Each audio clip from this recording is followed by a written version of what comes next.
रात की तन्हाई में जब भी तेरा चेहरा याद आता है,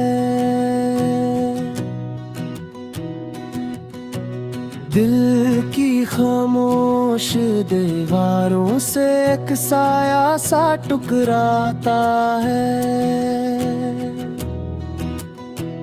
यूं लगता है जैसे वक्त वो ही रुक गया हो, जहाँ तू बिछड़ कर मुस्कुरा के मुझे छोड़ गया हो।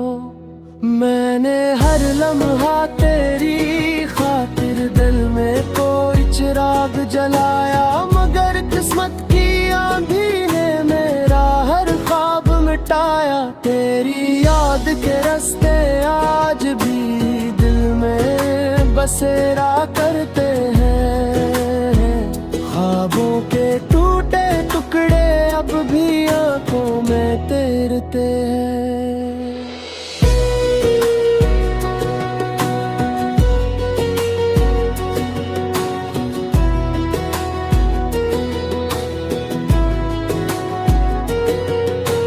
काश तू समझ पाता